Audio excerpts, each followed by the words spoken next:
प्रधानमंत्री, गृह मंत्री और सभी जो उस तरफ से बोले हैं, उन्होंने ये बिल्कुल साबित कर दिया है, निकले हैं हिस्टोरियन बनने पर एक्चुअली बने हैं डिस्टोरियन।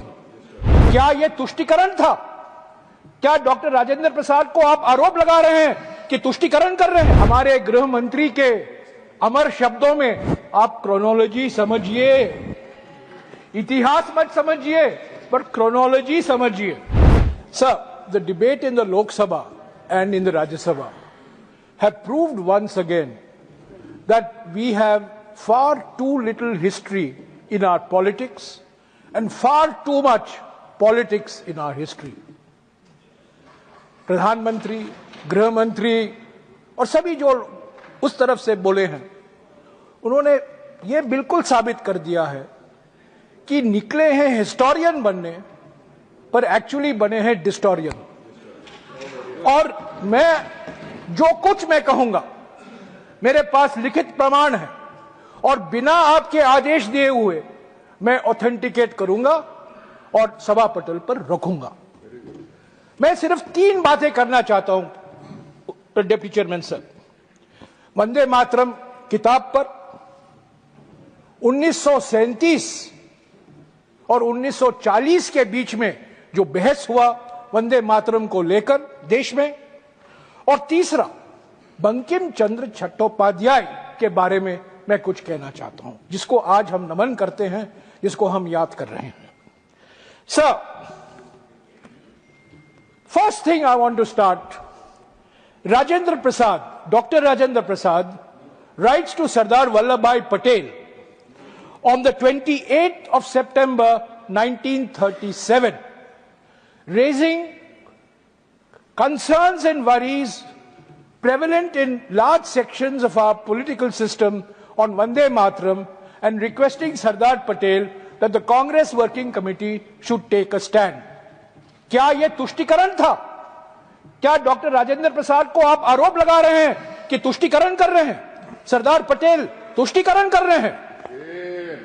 सर, दूसरी बात, 16 अक्टूबर 1937, कल हमारे एलओपी ने भी जिक्र किया, 16 अक्टूबर 1937 नेताजी सुभाष चंद्र बोस रविंद्रनाथ टैगोर को लिखते हैं, गुरुदेव रविंद्रनाथ टैगोर को लिखते हैं, और मेरे पास ओरिजिनल बंगाली खत है जिसका अनुवाद भी है, जो मैं टेबल पर रखूंगा। और नेताजी सुभाष चंद्र बोस गुरुदेव से पूछते हैं, गुरुदेव बड़ी चिंता है वंदे मातरम को लेकर, कांग्रेस पार्टी का क्या स्टैंड होना चाहिए, कांग्रेस वर्किंग कमेटी में इस पर क्या बहस होनी चाहिए? आपसे बेहतर और कोई व्यक्ति नहीं है हमें सलाह देने का, और वो गुरुदेव से एडवाइस मांगते हैं।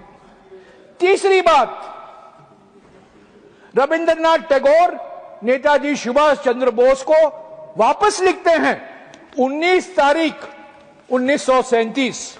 सर, ये मैं बहुत कोशिश की, मुझे इनका खत नहीं मिला, पर कल रात को खूब प्रयासों के बाद मैंने एक किताब ढूंढा, और ये किताब किसने लिखा था?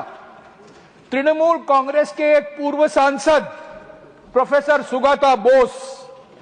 प्रोफेसर सुगाता बोस कौन थे? शरद चंद्र बोस के पोते। और शरद चंद्र बोस कौन थे? नेताजी सुभाष चंद्र बोस के बड़े भाई।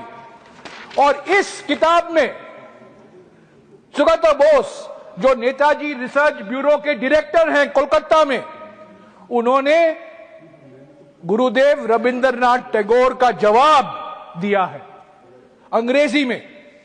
मैं पढ़ूंगा नहीं, ऑथेंटिकेट करके रखूंगा। मैं सिर्फ ये डेट गिनाना चाहता हूं, क्योंकि हमारे गृह मंत्री के अमर शब्दों में आप क्रोनोलॉजी समझिए, इतिहास मत समझिए, पर क्रोनोलॉजी समझिए। सर, चौथा, नेताजी सुभाष चंद्र बोस जवाहरलाल नेहरू को लिखते हैं 17 अक्टूबर 1937 को।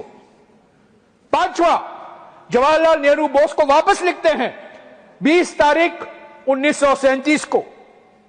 रविंद्रनाथ टैगोर जवाहरलाल नेहरू को लिखते हैं 26 अक्टूबर 1937 को इसका जिक्र एलओपी ने किया।